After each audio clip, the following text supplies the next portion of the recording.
Question says, hey Joy, I finally decided to sign up for EHarmony. It took a lot of courage. I want to know your thoughts on online match sites. I am still very apprehensive about the whole thing. P.S. I'm a teacher and our school mascot is a unicorn. I will say that added points to why I chose your question. Oh man, if you could send me one of your basketball jerseys, especially if it has the bust of a unicorn on it, please do. Okay, but the reason that I feel like you said it takes a lot of courage is because I think for our generation, it's so contrary to like the stories that we grew up thinking in our head. Like we didn't read books with the storyline of people meeting on Match.com.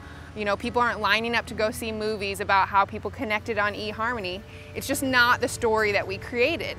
So we're having to totally reframe if we want this relationship story to play out, and we decide to do EHarmony.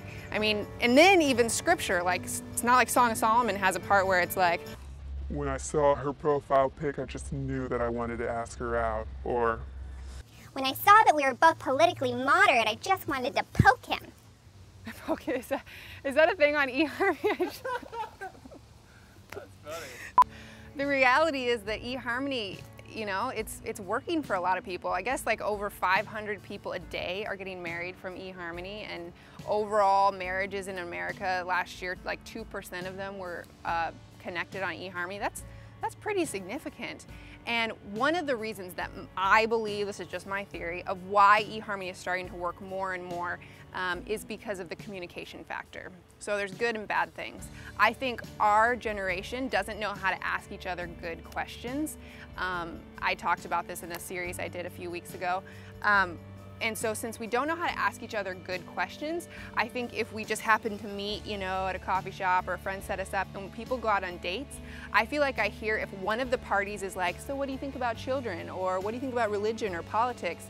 Usually if someone's asking those serious questions, the other person's like, oh, I think they want to marry me, or they're so much more into it than I am, and people like freak out.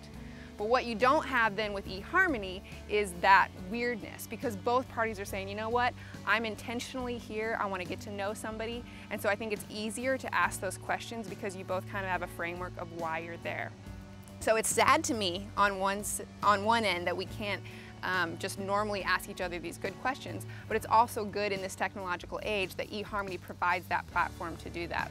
But what I feel like is lost in that, especially if we're Christians and we want to date, I think in a healthy manner, we want to involve community and we want to be accountable to people. And so that's one of the elements that can be lost in something like EHarmony.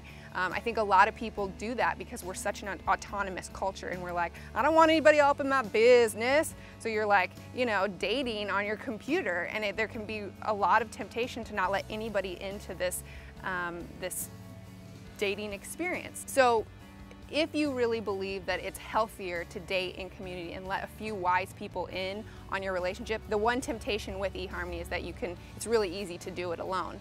But then I was trying to figure out, why don't I want to do EHarmony? Because the cameraman's wife, Lindsay, who's one of my dear friends, and my other friend, Lisa, they are really trying to get me to do EHarmony.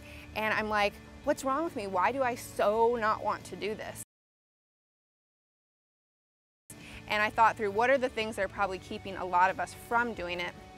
And those two things would be, one is just pride.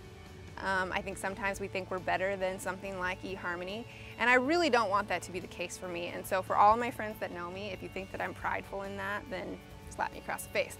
But hopefully it's not. Hopefully it's But the other thing is personality. And one of the things that I've done is thought about myself a lot.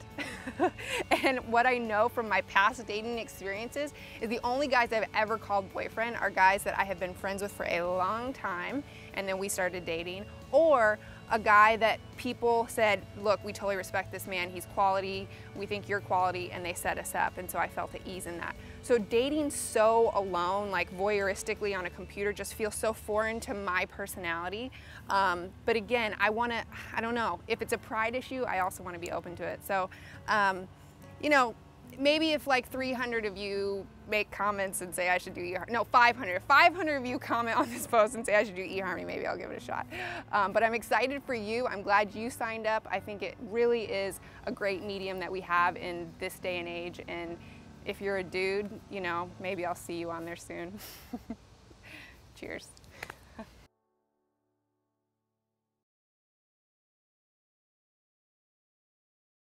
On the next Ask Joy, Joy deflects her own insecurities with online dating by forcing it upon Walter. Walter, don't give up on love. Hey, look at this one. She's got spots. She loves chasing cars. She's eaten 3 squirrels. Oh, I know, it's too good to be true.